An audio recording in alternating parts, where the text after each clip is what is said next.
Welkom bij Sport bij Nederweert 24, het sportprogramma voor Nederweert. Vandaag hebben we een speciale uitzending met als gasten Ries Middelkoop, Vee van den Broek en Torbe Delsing. Deze zeer jeugdige sporters zijn actief in de top van in Nederland. We gaan snel aan tafel.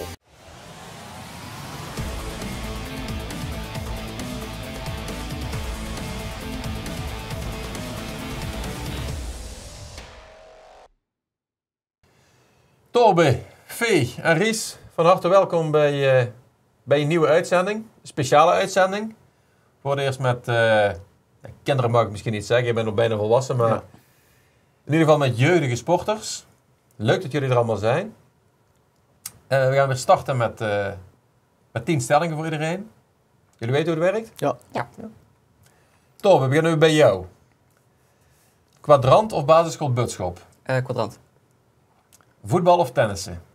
Tennissen. Ik ben vergeten te zeggen, jullie mogen 1 keer passen bij de stellingen. Olympische Spelen of WK? Olympische Spelen. McDonald's of frituren Betty? McDonald's. Rusland of Thailand? Rusland. HBS Wilhelmina of De Ster? De Ster. Vliegtuigen spotten of vissen? Vliegtuigspotten. De Kleine Winst of Gulke? Gulke. Sportfysio of fysieke training? Fysieke training. En de laatste, mentaal trainen of fysiek trainen? Fysiek trainen. Oké, dankjewel. Tom, ik ben het helemaal vergeten jou voor te stellen. Doe het zelf maar. Nou, mijn naam is Torbe Delsing. Ik ben 15 jaar oud. Ik woon hier in Nederweert, Butschop. Ik doe al, sinds mijn 11e doe ik al aan handboogschieten. En ik doe het nu al 4 jaar, 5 jaar of zo. Oké, top. Dankjewel. Yes, dankjewel. Vee, wil jij jezelf even voorstellen? Ik ben Vee van den Broek en ik woon in Ospel. Ik ben 12 jaar. Ik heb 5 huisdieren. Ja, en ik vind ze eigenlijk allemaal even lief. Ja? En wat is je sport? Waar ben je goed Paardrijden. in? Paardrijden. Oké. Dan gaan we jou ook de stellingen voorleggen, goed? Bibi of Molly? Mag 1 keer passen. Ik denk Bibi. Ja toch? Ja. Pizza of spaghetti? Spaghetti. RKSVO of FC Eindhoven? FC Eindhoven. Water of yoghurtdrink? Water. Cafetaria het Pleintje of cafetaria het Hukske? Cafetaria het Pleintje. Meedoen aan de Olympische Spelen of heel veel geld verdienen? Meedoen aan de Olympische Spelen. Paard zijn schuld of vee zijn schuld? Mijn schuld. Springen of dressuur? Pas. Spanje of Turkije? Spanje. Bambi of Tassimo? Moet je kiezen. Bambi. Bambi. Dankjewel. Ries, oké, mag je jezelf voorstellen? Ja, ik ben Ries Middelkoop, 17, ik woon hier in Nederweert en ik speel sinds mijn 4e voetbal. Eerst bij Meervelde in het dorp, toen bij Fortuna en nu al 6 jaar geloof ik bij FC Eindhoven. Oké, dankjewel. Feyenoord of Ajax? Ajax natuurlijk. Weet je zeker? Ja, zeker. Oké. Eredivisie of Champions League? Champions League. Bier of wijn? Bier. Meervelde of RKSVO? Meervelde, ja. College of het Sint-Joris College?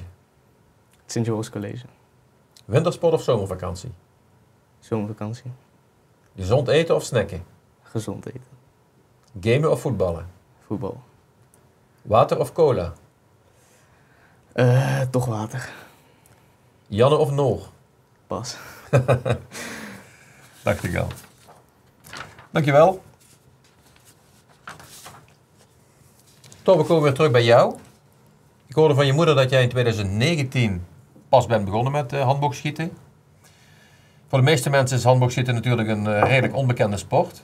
Ik zelf kijk altijd op de Olympische Spelen. Altijd heel spannend. Ook de afgelopen Olympische Spelen met het Nederlands team. Mhm.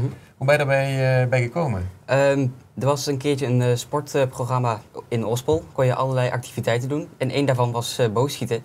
En ik mocht daar voor het eerst een boog vasthouden en ook schieten. Maar ja, ik was er nog te jong voor. En toen ben ik heel lang gaan wachten tot ik de juiste leeftijd had. Tussendoor had ik kickboksen gedaan, maar dat vond ik niet echt heel erg leuk. Want ik kwam elke keer met blauwe plekken thuis. En ik moest tegen jongens die 16 waren of zo. En toen ben ik begonnen met handboogschieten. Toen ben ik begonnen ook op Ospel, waar ik voor het eerst een boog vast had. En daar heb ik een paar jaar gezeten, maar daarna werd ik daar niet meer... ik kon er niet verder trainen. Dus ik stond daar een beetje stil en toen ben ik terug... toen ben ik naar echt toegegaan. En jij zegt net, ik moest wachten tot een bepaalde leeftijd. Met wanneer mag je beginnen met handboogschieten? Rond je 7e of 8e pas. Oké, en dat is landelijke regel of is dat door handboogvereniging in Ospel zo vastgesteld? Volgens mij is het gewoon de regel bij die handboogvereniging. Oké. En toen ben je naar echt gegaan? Naar welke vereniging? De Ster. De Ster, ja. En dan heb je betere training gekregen, meer training gekregen? Ja, ik heb daar betere training gekregen omdat daar ook trainers zitten van mijn RTC-club. En daar zitten ook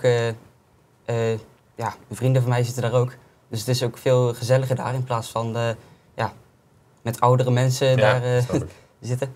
Dus, wat is een RTC-club, wat je net zegt? Dat is het regionaal talentencentrum voor handboogschutters. En dat is zeg maar een soort van opleiding om dan, als het je lukt, door te stromen naar het Nederlands team.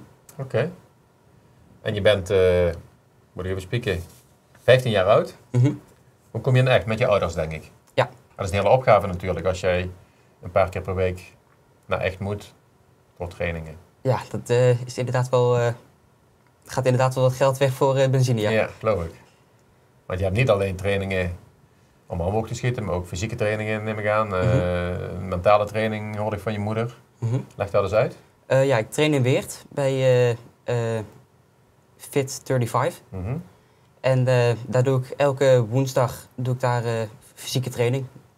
En ik doe maandag bij de fysio hier in Weert doe ik ook fysio. Vanwege mijn knieën, die zijn niet zo heel erg goed. Ja. En om de paar maanden komt er een mental coach langs om zeg maar wat mentale opdrachten te doen. Maar van mijn idee, fysieke training voor een handboogschutter. Ik zie je zo staan, laat de pijl los, klaar. Ja, dat zeggen heel veel mensen, maar er komt veel meer bij kijken. Bijvoorbeeld schouder- en rugspieren, dat is heel belangrijk. Heel veel mensen zeggen natuurlijk dat je armspieren nodig hebt, maar als je dat doet, dan kan je dag zeggen tegen je spieren. Beenspieren trainen is ook wel gunstig vanwege wind. Dan moet je stabiliteit zien te vinden. Okay. En natuurlijk de schouders heel veel. Van stel er is een windvlaag dat je alsnog goed die bogen in het midden van het doel kan houden. En het mentale gedeelte? Dat is dat je beter om kan gaan met stress. Stel iemand schiet een 10 en jij een 8 of een 9, dan niet meteen inzakken van oh shit, het gaat niet meer lukken. Dat je dan niet zo heel erg druk maakt over... En gaat dat goed bij jou? In het begin niet echt, maar nu gaat het wat beter. Sinds dat mijn groeispurt een beetje voorbij is, gaat het een stuk beter. Oké. Ik kom zo bij jou terug. Is goed. Vee, 12 jaar. Ja. Hoe jong ben jij begonnen met paardrijden? Vanaf mijn 6e eigenlijk. En toen begon ik bij Frans. Dat is een manege.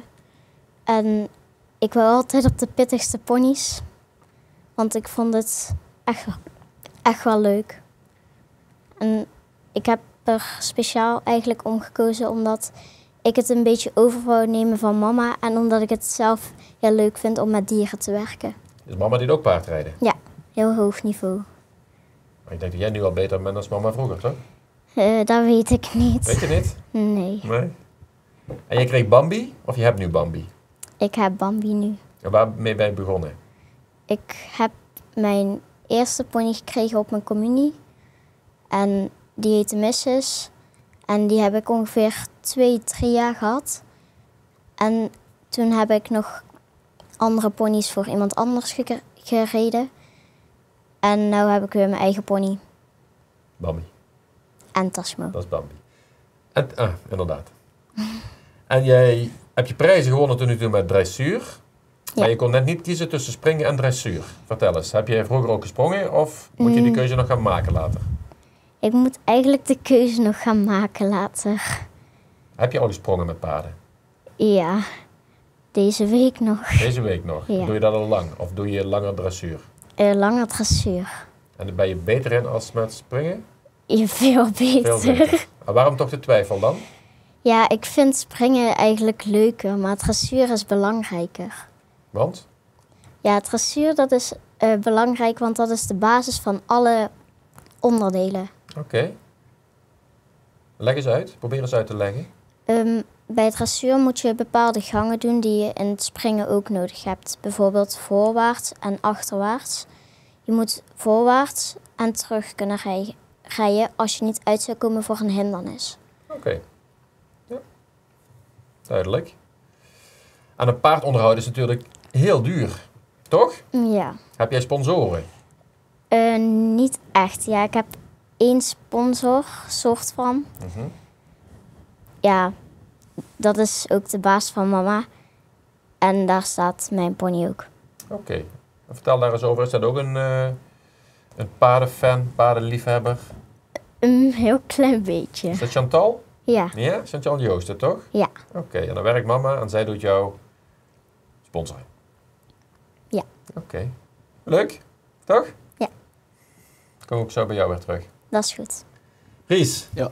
17 jaar. Mhm. Op je 7e jaar ging je naar Fortuna Sittard. Ja, klopt. Je hebt de eerste enkele jaren bij Merenveldia gevoetbald. Mhm. Onder welke leiders was dat toen? Weet je dat nog? Mijn vader onder andere. Oké. Ik weet dat hij ook een tijdje met Renze de Keizer heeft Mhm. gedaan. Voor de rest is mijn herinnering niet heel goed Nee, eigenlijk. dat is Dus ook ik heel zou lang het niet- geleden ook. Ik Hè? zou het niet weten, nee. En toen ging je naar Fortuna. Ja. Daan Knaap is toch trainer van jou geweest? Ja, klopt ja. Dat was, ik vond het altijd een fijne trainer, Daan. Leuke man in ieder Ja, geval, goede ja, trainer. zeker. Ja. Ja. En bij Fortuna moest je weg of ben je zelf weggegaan? Ik ben zelf weggegaan op 12-jarige leeftijd, toen ik eigenlijk naar de middelbare school moest. En bij Fortuna moest je dan ook verplicht in Sittard op school. En dat zagen wij eigenlijk niet helemaal zitten. En toen waren er bij FC Eindhoven waren er meeloopdagen. Dus toen heb ik het daar geprobeerd en toen ben ik daar aangenomen. En heb ik eerst nog hier gewoon 2 jaar op het college hier gezeten. Bij Fortuna moest je toen meteen al Ja, je moest per se in Sittard op school. direct met die Ja, leeftijd al? Ja. Oké. Ja, precies met die leeftijd zagen we dat niet helemaal zitten. Oké. Hoe lang ben je nu bij FC Eindhoven? 5 jaar dan ongeveer. En je speelt nu in onder 18. Onder 18 jaar. Jan Poortvliet is je trainer. Ja, zeker. Al een paar weken of is dat vorig jaar ook al? Nee, die is pas sinds dit seizoen mijn trainer. Daarvoor had ik Kent Cecilia, Oké. een aantal jaren. Je kent de geschiedenis van Jan Poortvliet? Dat het een hele goede voetballer was Ja, vroeger? WK-finale Ja, 78. Ja. Daar heeft hij in gespeeld, ja. Spreek je er wel eens met hem over? Ja, nou, hij heeft wel hij heeft echt heel veel passie voor het voetbal. Mhm. Dat merk je wel echt, dat hij heel hoog in zijn emoties zit altijd als het over voetbal gaat. Hij is eigenlijk, je merkt echt aan alles dat voetbal echt volledig zijn leven is. Hij kijkt ook echt alles, dus ja, je merkt wel echt aan hem dat het een grote voetballer is geweest ook. Maar dan kan je wel goed met hem, denk ik, of niet? Want dat doe jij... Ja, Ook, als ik het zo hoor, ja, mooi. ik vind het wel mooi hoe hij over voetbal kan praten. Wat is je positie in het veld? Ik speel voorin, het liefst aan de linkerkant. Heb je altijd gespeeld? Ja, eigenlijk wel. Eigenlijk altijd wel links voorin. Ook Ja. wel op aanvallend middenvelder wel eens gespeeld, maar voornamelijk voorin. Ben je linksbenig? Nee, dat niet. Dus Oké. Dus je kan verder binnen naar binnen komen, snijden. ja. En dan sta je in de basis dit jaar tot nu toe? Dit jaar tot nu toe nog niet. Nee. Nee? Er zijn, in de onder 18 heb je ook dispensatiespelers Mhm. die dan blijven staan. Want na de onder 18 komt de onder 21. Dus ze blijven altijd 5 spelers staan. En ja, ik heb nu ook daar eentje van voor me. Dus ik hoop er ooit nog in te komen dit seizoen. Maar dat we moeten gewoon hard werken en dan zien we het vanzelf wel. En hoeveel dagen per week moet je trainen? Alleen woensdag niet. Dus maandag, dinsdag, donderdag, vrijdag en dan zaterdag wedstrijd. En zondag heb je rust. Ja, en trouwens woensdag wordt wel vaak nog gewoon een oefenwedstrijd gepland. Net zoals deze week, woensdag moeten we uit naar Genk. Dus vaak is die woensdag alsnog ook wel een trainings- of wedstrijddag. En dan speel je vaak wel. Je zegt ik heb geen basisplaats, maar een Ja, oefenwedstrijd. oefenwedstrijden dan spelen de spelers die niet spelen. En we hebben ook een heel groot team. We hebben 23 man geloof ik. Dus we kunnen gewoon 2 volledige teams maken. Dus Dus het komt wel eens voor dat je op een zaterdag gewoon 0 minuten maakt. ja, er zijn zelf mensen die niet eens bij de selectie kunnen zitten. Oké. Dus dat is voor het eerste seizoen eigenlijk dat we dat met ons team meemaken. Omdat er dus 5 dispensatiespelers zijn bijgekomen. Ja. Dus we hebben nu een heel vol team. Dus er moeten ook mensen van de lijst af, zeg maar. En Ja. die moeten plaatsnemen op de tribune. En dat heb jij nog niet gehoeven. Gelukkig niet, nee. En Torben zegt net, het mentale aspect is ook heel belangrijk. Het Ja. lijkt me, stel dat je niet bij de selectie zit, of Ja, je dat, speelt 3-4 weken achter elkaar niet, dat ja. het mentaal ook wel iets met je doet. Ja, dat is niet fijn, nee. Ik weet wel toevallig dat er iemand bij de club is waarmee je kan praten. Ik zie regelmatig ik ben even zijn naam kwijt, maar er is in ieder geval iemand die daar wel je bij kan helpen, mocht je daar behoefte aan hebben. Oké.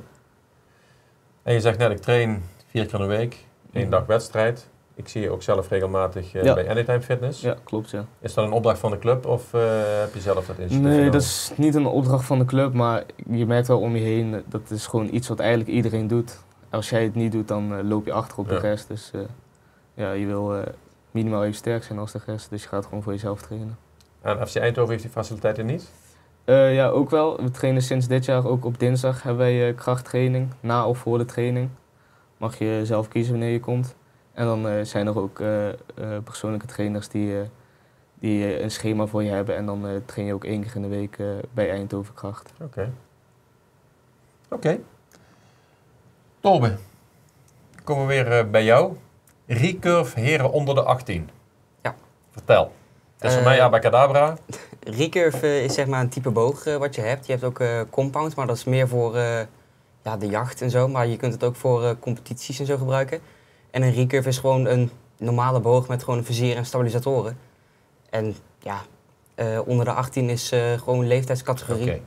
En je hebt tot en met 21 recurve heren en dames onder de 21. En zo gaat het maar, recurve dames en heren onder de 18 en zo gaat het maar door. En na de 21 is een open categorie, denk ik, tot... Ja, dat... Oké. Ja. Wat kost zo'n handboog? Als je echt een goede wil hebben, €2500. Zo. Met alles erop en eraan. En hoeveel heb je er nodig? Ik heb maar 1 boog nodig met vizieren, stabilisatoren en pijlen ook nog. Dat is ook volgens mij ook rond de €15-20 per stuk. Oké. Dus Hoeveel heb je die nodig op jaarbasis?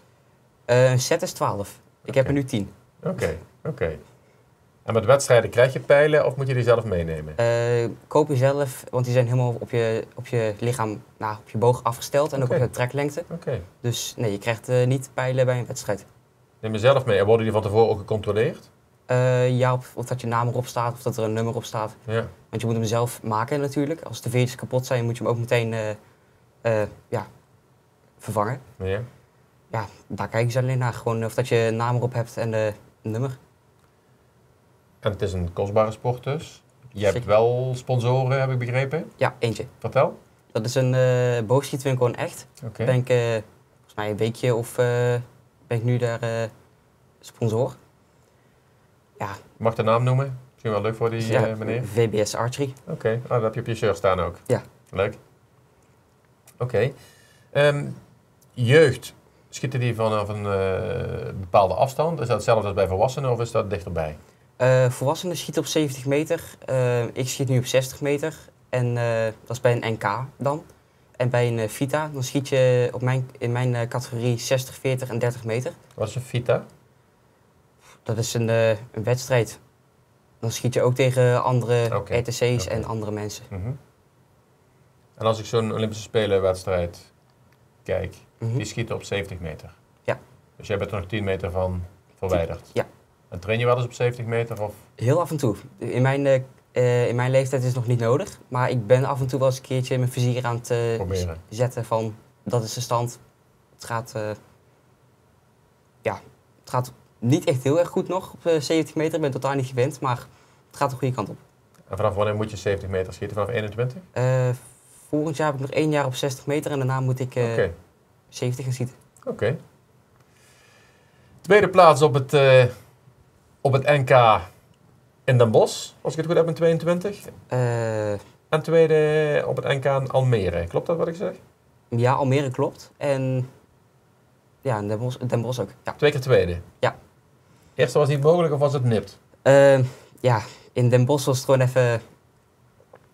Ja, ging niet even goed. Ik ben met 6-2 verloren.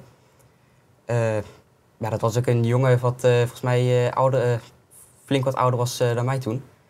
En hij had wat meer ervaring, dus het was even even minder leuk toen. Ja. En ja, in Almere was het even wat minder dat ik 1 puntje eronder zat. Het is een teammate van mij, die schoot, we hadden een shoot-off. Ja. Die ging, alle twee hadden het precies hetzelfde, dat komt ook eigenlijk nooit voor. Ja, en dan schoot ik een 9 en hij een 10, dus het is even... Mocht jij beginnen? Ja. Maar dacht je 9 is prima? Of dacht je van... Kan beter. Ja? Ja, dat dacht ik wel. Oké. Maar ja, het is een zilveren medaille. Het is maar een ander kleurtje wat erop zit. Je kunt wel zeggen dat je nu tweede bent van Nederland onder de 18. Ja. Dus, hartstikke knap.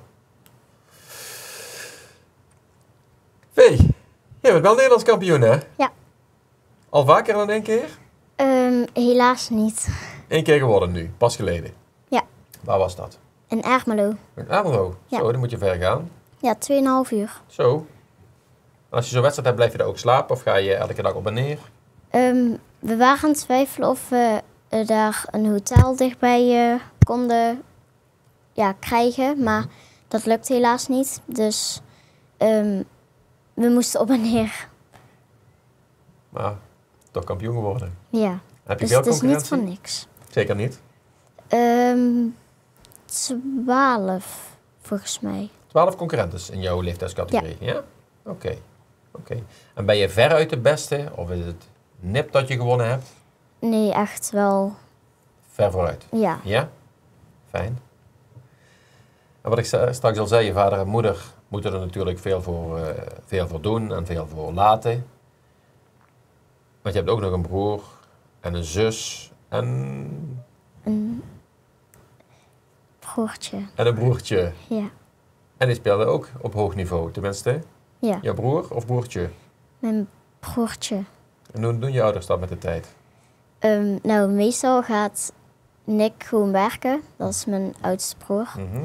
Mijn broertje die gaat meestal met papa trainen. En ik en mijn zusje die gaan meestal met mama naar de paarden. Oké. Dat is eigenlijk een meisjesding en de jongens doen lekker voetballen. Oké. En wat is jouw ambitie? Weet je wat het woord ambitie is? Niet meteen. Wat is je doel qua paardrijden? Ja, eigenlijk gewoon veel plezier hebben, hoog kunnen rijden en hopelijk net zo ver komen als mama. Als mama. Wat heeft mama ooit bereikt? ZZ zwaar. Oké. Bijna Grand Prix. Oké. Zou jij Grand Prix kunnen halen, denk je? Ik denk het wel. Op Ja? de leeftijd waarop dat ik nu zit Ja. en alle ervaring die ik heb, denk ik wel dat ik het zou kunnen halen. En voor wie krijg jij de training altijd? Van Marielle Oké. en van mama. Oké. En hoe vaak train je door de week? 6 keer, meestal. Dus elke dag bijna? En dan nog een dag wedstrijd? Niet iedere week helaas. Hoe vaak heb je wedstrijd? Meestal 1 keer in de 2 weken. Mhm. En dressuur is dat buiten of binnen of allebei? Het ligt aan het seizoen. In de winter gaan we binnen en in de zomer of in de lente gaan we buiten. En als het dan regent, gaat de wedstrijd even goed door? Ja. Oké. En paardrijden is natuurlijk in ieder geval dressuur is een jurysport, hè? Ja. Dus andere mensen bepalen welk punt dat jij krijgt. Ja. Wat vind je daarvan? Is het altijd heel eerlijk of is er wel eens... Ik vind het niet altijd eerlijk, maar je kunt meestal wel aan de jury zien of ze streng jureren of een beetje aardiger. Ja? Ja. Maar met eerlijk bedoel ik ook... zijn er soms juryleden die andere dames voortrekken of gebeurt dat niet? Bij 1 keer wel, eigenlijk mag je mijn lesgever, Marielle, die is zelf ook jurylid. En als ik wedstrijd zou rijden, dan mag je eigenlijk niet jureren. Maar dat is wel een keer gebeurd. En toen heeft diegene gezegd zo van, ik vind dat punt bij haar, omdat zij, zeg maar, krijgt les van mij. Ja. En daardoor is zij eerste geworden. Serieus? En had Marielle jou een heel goed punt gegeven, of toch niet? Gewoon normaal. Ik was er wel tevreden mee. Het kon slechter. Ja? Ja. Oké, dankjewel. Gries, wat Ja. heb je allemaal meegemaakt bij FC Eindhoven? Je zegt net, we spelen tegen Genk. Ja, Heb je ook internationale tripjes gemaakt? Of is het allemaal nationaal? nou, ik denk dat het hoogste wat we met ons team hebben bereikt is vorig seizoen dat we op het hoogste niveau speelden in Nederland. We waren de eerste seizoen zelf gepromoveerd. En toen kwamen we gewoon in de competitie bij Ajax, PSV, Feyenoord, AZ. Dat is eigenlijk iets waar Eindhoven normaal wel iets onder zit. Ja. Dus dat was wel heel knap van ons team dat we die promotie hadden. En ook nog dat we daar vervolgens in hebben kunnen handhaven. Dus we zijn daar ook niet in gedegradeerd. We hebben gewoon punten gepakt tegen Ajax, gewonnen tegen Utrecht en ADO. Dus Feyenoord daar heb je gaan we verloren. Feyenoord 1 keer gelijk. Ja. Eén keer gelijk tegen Feyenoord, 1 keer van verloren. Dus nee, ja, dat is denk ik wel de knapste prestatie van ons team. Maar speelde je toevallig tegen het team van Robin van Persie? Ja, Dat is klopt. wel leuk dan, als zij zo voor de groep staat ja. en je speelt daar... Ja, tegen. nee, Ron van Persie was niet de trainer, maar hij stond wel aan de kant, want zijn zoon ja. zit in dat team, ja. Maar hij is daar zelf niet trainer van. Oké, Maar die zoon, ja, die kan wel koppen zoals zijn vader. Die, kan eigenlijk ballen, hè? toen we uit bij Feyenoord speelden, na 3 minuten lag je in de netje achter ons. Ja? Dus ja, dat was niet fijn. Leuk. Maar ja, dat was toen tegen Feyenoord was eigenlijk onze eerste wedstrijd op dat niveau in die Mhm. competitie. Toen gingen we er 3-0 kansloos af, maar thuis speelden we 2-2, dus Oké, ja. dat was wel mooi. tof. Ja. Wat moet je er allemaal van laten voor de sport? Ja, heel veel tijd, vooral. Dus ja, eigenlijk is sport waar je elke dag mee bezig bent. Maar ja, iets voor later, zo wil ik het niet noemen, want ja, ik doe het graag. Dus ik heb niet het gevoel dat ik iets mis door mijn sport of zo. Het is geen opgave voor je. Nee, precies. Ik doe het graag, dus ja, ik mis niks voor mijn gevoel. Ik kan me voorstellen nu in de zomer dat je lekker met goed weer naar de training gaat. En dadelijk als het Ja, winter wordt en zijn de dagen die korter, kou het is is, donker, koud. ja. En dan Dus, moet jij met de trein naar Eindhoven, nog tenminste, je hebt je rijbewijs gehaald hoorde ik. Ja, maar ik je heb moet mijn nog even rijbewijs gehaald, verwachten. alleen nou, ik heb sowieso wel geluk met mijn ouders. Die kunnen me eigenlijk vrijwel altijd brengen. Oké. En ik rij ook vaak met Justin Figueroa, die ja. zit ook bij mij in het team. Hij speelt nog bij jullie, hè? Ja, die zit nu bij mij in het team, was eigenlijk jaren ouder, maar die is dus een van die dispensatiespelers. En hij is wel 18 en heeft ook zijn rijbewijs, dus Oké. die komt mij vaak ophalen. Ja. En dan gaan we samen naar de trainingen, samen terug, dus dat is wel fijn. Oké. Wat is je top? Top. Ja, als je zo in de jeugdopleiding zit, is het eerste doel eigenlijk gewoon het eerste bereiken en dan kijken hoe ver je eventueel zou kunnen komen. Dus ja, mijn top, ik zou het niet weten. Ik doe gewoon mijn best en ik zie wel waar het eindigt. Heb je in de standaard elftal altijd een basisplaats gehad? Vorig seizoen speelde ik wel eigenlijk in principe alles. Alleen ja, dit seizoen, wat ik dus zei, is het Ja, door dispensatiespelers. ja, Maar de jaren daarvoor? daarvoor over het algemeen wel, ja. Oké. Ja. Oké. Dus ja, ik ben benieuwd waar het eindigt. Maar Wat denk je zelf? dat denk ik zelf. Moeilijk te zeggen. Ja, het is moeilijk te zeggen. Ik probeer niet echt helemaal een einddoel neer te zetten. Ik doe gewoon, ik zie wel waar het eindigt. Ik heb niet per se één punt wat ik moet bereiken voor mijn gevoel. Maar Eindhoven 1 zou Dat zin zou, zijn. ja, dat zou wel mooi zijn, ja. Ga je wel eens kijken? Ja, ik doe wel eens kijken inderdaad, maar het is niet per se heel mooi om te zien. Maar ik vind die play-off wedstrijden wel altijd Ja, leuk, ja. voor promotie. Dus dan gaan we wel altijd met een paar jongens naar het stadion. Alleen zo de keukenkampioenwedstrijden op vrijdagavond, daar ga ik niet heen. Het is ook de dag voor de wedstrijd natuurlijk. Ja, ook ja. Ja. Dus nee, daar kijk het wel op tv, dat schakelprogramma, maar ik ga niet naar het stadion. Krijgen jullie wel een seizoenskaart als spelers zijnde? Eerst wel, ik weet eigenlijk niet of dat nog steeds is. Of dat je gewoon kaartjes kan opvragen. Ik kreeg wel regelmatig ook van de zaal. Want FC Eindhoven is ook het hoogste Ja. niveau in de zaal. Maar ja, daar gaat niemand heen. Dus ze proberen altijd die kaartjes aan ons te verkopen. Maar dat hoeven wij niet. Dus ja. Oké.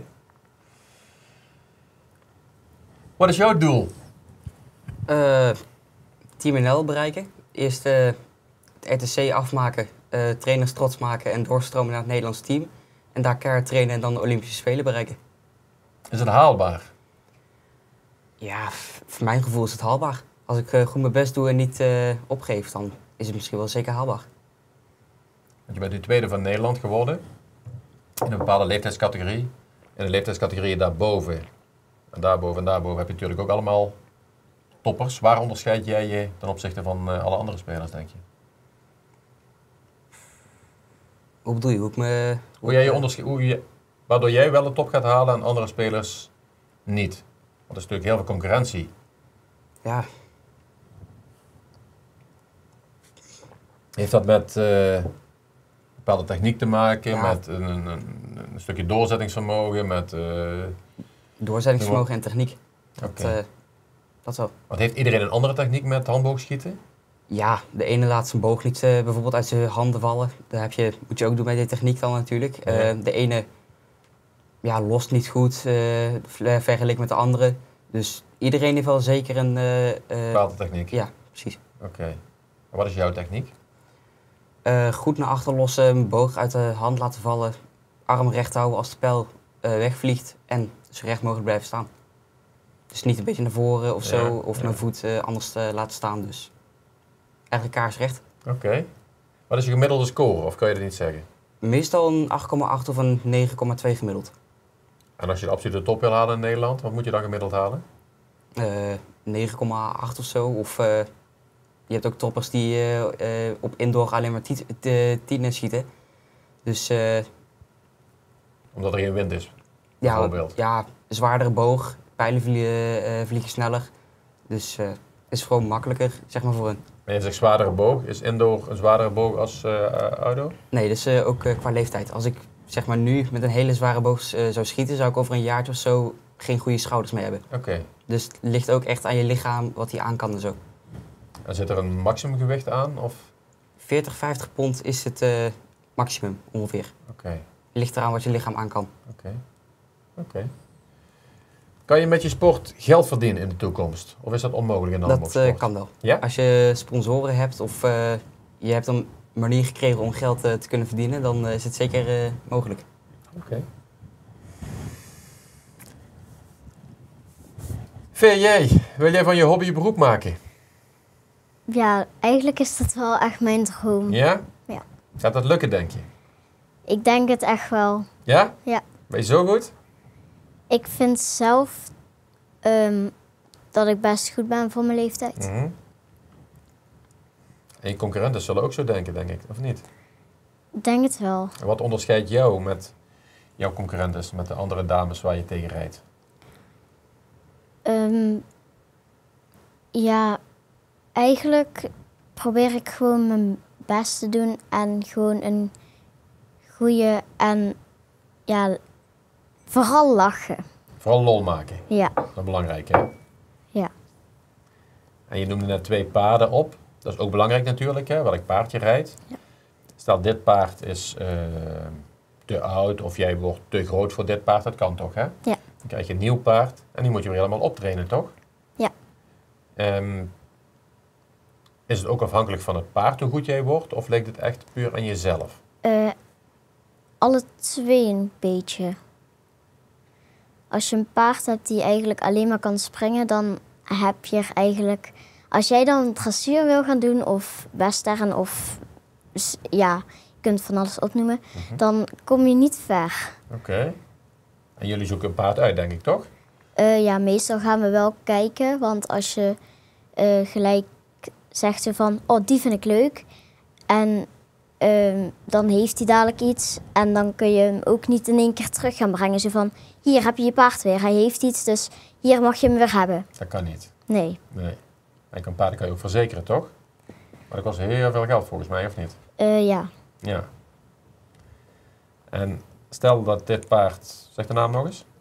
Tassimo of Bambi. Of Bambi, je hebt er 2. Dat ze te klein zijn. Waar ga je dan naartoe om een nieuw paard te kopen? Ja, eigenlijk overal wel. Overal een beetje kijken? Ja. Oké. Als er een leuk paard is of een goed paard, dan zeg je van, die zou ik graag willen hebben. Ja, meestal kijk ik wel naar hoe oud dat hij is. Want ik wil niet een te oud paard, want dan kan ik er bijvoorbeeld maar 2 jaar op doorgaan en dan moet hij weer weg. Dus ik wil liever een jong paard die ik dan helemaal zelf moet opleiden dan een paard die al 23 of zo is. En hoe lang duurt dat opleiden? Ik heb nu Tassimo, ik denk een halfjaartje of zo onder het zadel. Maar je moet eigenlijk al vanaf dat hij 2,5 is, dan moet je eigenlijk al beginnen. Want anders moet je nog op 3-jarige leeftijd moet je hem dan nog aan de hand pakken en nog alles leren. En anders kun je al gelijk beginnen op zijn 3-jarige. 3 jaar is eigenlijk te oud om nog helemaal op te leiden? Ja, eigenlijk wel. Oké. En doe je hem ook zelf verzorgen? Ja, ik ben eigenlijk 7 dagen in een week ben ik daar. Op zaterdag ben ik van 's ochtends tot 's avonds eigenlijk wel daar. En normaal kom ik naar school en dan rijden en dan naar huis. Dus je hebt geen tijd voor een vriendje? Jawel. Jawel? Ja. Gelukkig. Toch? Ries. Ja. Onder de 18. Daarna gaat het serieuze werk beginnen. Dan ga je naar de onder 21, zoals je zelf zegt. Ja. We gaan ervan uit dat je het redt. Maar stel dat je het niet zou redden. Je maatschappelijke carrière, hoe zit het daarmee? Ja, ik zit nu in mijn laatste jaar van VWO. Dus ik ben bezig op zoek naar wat ik hierna wil doen. Maar als ik eerlijk ben, is die zoektocht is nog niet zo'n succes. Dus ik heb eigenlijk nog geen idee welke kant ik op wil op het gebied van opleiding. Totaal niet? Nee. De laatste jaar nu? Totaal niet, ja. Hopelijk als ik slaag. Dus, Ja, wel vanuit, toch? Ja, ik hoop het. Ik heb het wel gehad op de middelbare op zich. Nogmaals, stel, want we gaan ervan uit dat je het redt. Ja. Mocht je het niet redden, is het dan je ambitie om terug te gaan naar een amateurclub? Of wil je het ergens anders gaan proberen? Het is allemaal vooruitlopen op zaken natuurlijk, Ja, hè, ja. wat je nog niet weet. Maar heb je er al over nagedacht? Ja, ik weet niet wat ik denk dat ik misschien wel... een hele goede vriend van mij is afgelopen jaar zelf gestopt. Omdat hij al niet zoveel speelde en hij zag ook dat het team weer groter werd. Dus hij dacht van, ik stop er zelf mee en die zit nu bij Valkenswaard. En dat is nog wel op zich nog wel een beetje redelijk op niveau. Eerste klasse? Ja, ik weet niet precies wat hij spelen, maar het is nog wel hoog dan Meervelje bijvoorbeeld. Dus ja, ik weet niet of ik naar een hoge amateurclub zou gaan of gewoon terug bij Meervelje. Dat zou allebei wel kunnen, dat zou ik dan moeten bepalen. Ja. Je hebt de onder 21. Dan mag je een x-aantal jaren in spelen. Ik bedoel, je bent nu pas 17. Zou dat voor jou ook een mogelijkheid zijn? Ja, dat is op zich wel een mogelijkheid. Ik weet toevallig, er zitten ook jongens in van 22 die in 2001 geboren zijn. En ja, er zitten ook nog dispensatiespelers in, ook daar. Want vaak doen ook jongens mee die eigenlijk al bij het eerste zitten, doen ook nog bij onder 21 mee. Om wedstrijden te spelen en zo. Een ritme op te doen? Ja, een ritme op te doen. Dus ja, in die onder 21 kun je ook redelijk lang rondzwerven. Ja. Alleen ja, als je daar bijvoorbeeld 4 jaar blijft zitten en niet echt naar het eerste elftal kansen krijgt, dan weet je genoeg eigenlijk. Dan weet je wel van, ja, misschien moet ik wel een andere club gaan zoeken. Want hier zal het misschien binnenkort stoppen. Eindhoven is wel een echte opleidingsclub natuurlijk. Jeugd krijgt veel kans. Ja, ik moet zeggen, dit seizoen wel, maar onder de vorige trainer, Rob Penders, die nu in Utrecht is, die liet eigenlijk vrijwel geen jeugd door. Alleen nu met de nieuwe trainer die laat wel relatief veel jeugd door. Heb je wel eens mee mogen trainen met de selectie? Met de eerste, nee. Eén iemand uit ons team, onze keeper, die heeft wel een keer die heeft ook 1 keer op de bank gezeten, zelfs bij het eerste. Door keepersblessures. Ja. Dus ja. En de optie om ooit terug te keren bij Meervelje heb ik genoteerd, die is er wel? Ja, die staat wel open op zich. Meervelje is wel je amateurclub? Ja, ik ben er wel begonnen natuurlijk, dus ja, op zich, het is zeker een eventuele optie, mocht het ooit zover komen. Heb je nog veel vrienden vanuit de jeugd van Merenvelde? Ja. Ik ken ze wel nog allemaal, maar ik moet zeggen dat het contact allemaal een beetje vervaagd is over de jaren. Want ik ben natuurlijk al vroeg naar Fortuna gegaan en ook uiteindelijk op school in Eindhoven. En daar ook sinds ik natuurlijk bij Eindhoven ben op 12-jarige leeftijd ook de hele tijd met hetzelfde team gezeten, hele goede vrienden gemaakt. Dus ja, het is wel een beetje jammer dat die vriendschappen hier een beetje vervaagd zijn, maar ja. Heb je andere vrienden voor teruggekregen, toch? Ja, precies. Dus op zich, ik ben niet eenzaam of zo. Dus, Ja. Hoe is dat met jullie? Met jullie vrienden? Want jullie steken natuurlijk heel veel tijd in sport. Torben, bij jou? Dus oké, ik heb niet een al te grote vriendengroep, zullen we maar zeggen. Maar ik heb zeker wel genoeg vrienden om... Goeie vrienden. Ja, goede vrienden om contact te hebben en lol te hebben. Dus, En Nederweert ook? Of echt van de handboog? Sport? Nederweert, Weert, Ja? weet ik veel wat. Oké. En jij, Vee? Ik ook. Mijn beste vriendin die zit bij mij op dezelfde school. En ik heb eigenlijk al vanaf de eerste dag waren we eigenlijk wel een clubje met 7 man. Oké, heb je nog steeds? Ja. Ja, leuk. Goed zo. Jullie uiteindelijke doel. Ik heb het jou net al een beetje gevraagd. Olympische Spelen, zei jij. Dat is het ultieme? Om daar mee te doen? Mhm. Of om daar mee te doen op de prijzen? Ja, om überhaupt daar te staan. Het lijkt me sowieso al... ja, medailles. Een medaille is wel natuurlijk wel heel erg leuk om te hebben. Maar ja, überhaupt daar te staan is natuurlijk wel fantastisch. Want er is geen leeftijdsgrens, maar tot hoe oud kan je meedoen met handbalsport? Ja, ik heb mensen gezien die zaten daar bij de 50 al nog steeds te schieten en ook op te spelen. Dus dat maakt volgens mij niks uit. Als je maar goed schiet. Gezond blijft, Ja, gezond, goed goede schiet. ogen houdt, ook wel belangrijk denk ik. Hè? Mhm. Wat is het belangrijkste? Je vingers houden natuurlijk Oké. met schieten, want anders wordt het een beetje moeilijk. Heb je alle vingers nodig met schieten?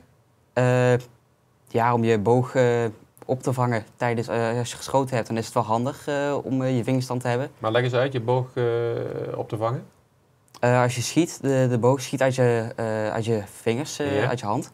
En die moet je dus niet pakken, want dan kan je zeg maar, met je pols bewegen. En dat heeft een flinke afwijking op je pijl. Dus je moet hem zeg maar, uit je vingers laten vallen. En dan, de sling, een soort van touwtje, die houdt hem dan tegen. Dus die valt dan niet echt letterlijk uit je handen. En ja, met je de pees uittrekken, dus de pijl naar achter trekken, heb je alleen je wijsvinger, je middelvinger en je ringvinger nodig. Ja. En je pink die kan je gebruiken om hier misschien ergens in je nek te leggen of weet ik wat. En je duim zet je dan hier tegen je kaak. Oké. Dus het is wel handig om hem te hebben. Ja, logisch. Oké. Jouw doel? Ja, gewoon veel plezier hebben met alle ponies die ik waarschijnlijk ga krijgen. Gewoon goed mijn best blijven doen en tevreden zijn op de ponies. Oké. Ben je wel eens boos op de ponies? Heel vaak. Ja?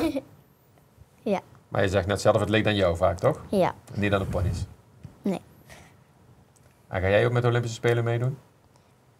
Ik denk dat er wel een kans is dat dat een keer gaat komen, Ja? ja. Ja, En wil je dan nu beloven dat je dan terugkomt in de uitzending? ja tuurlijk. Ja. Oké, afgesproken hè? Ja. Ik ga voor jou ook hè? Komt goed. En jouw doel, Ries? Ja, sowieso altijd plezier houden in het voetbal.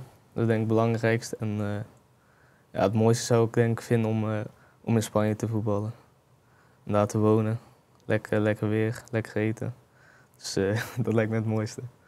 Nou goed, jij volgt het voetbal ook wel op de voet, toch? Het Ja, betaalde voetbal. zeker. De oud-trainer van FC Zwolle, Dick Schreuder, die is Ja. nu trainer geworden van een Spaanse ploeg in de 3e divisie. Oh, oké. Zoiets zou natuurlijk altijd mogelijk zijn. Ja, toch? dat kan natuurlijk ook altijd. Dat is, het voetbal is heel groot, dus Daarom. er zijn genoeg opties Ja. beschikbaar. Oké. Dus je wil niet per se in Nederland blijven? Nee, zeker niet. Dan gaan we de ja-nee-vragen doen met jullie.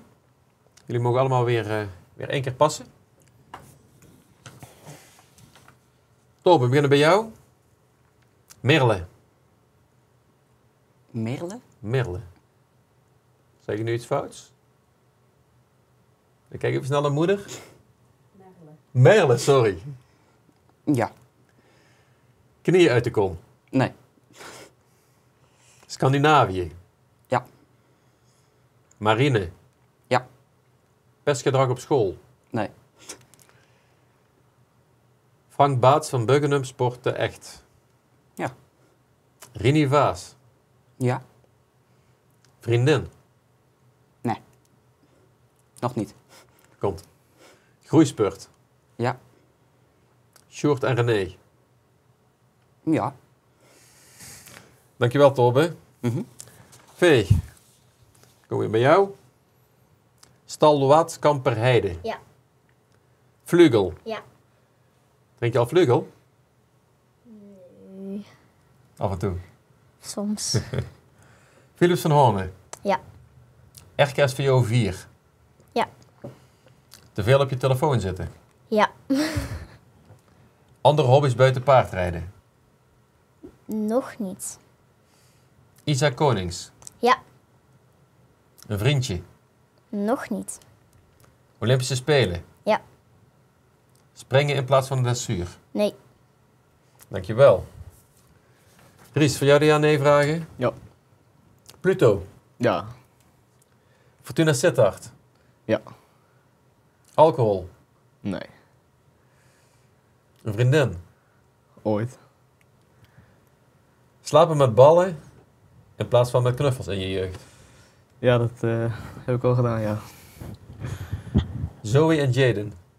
Ja. Studeren. Nee. Ooit naar een warm land verhuizen. Ja.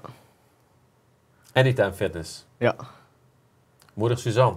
Ja. Willen jullie er echt op terugkomen, Torbe? Vertel.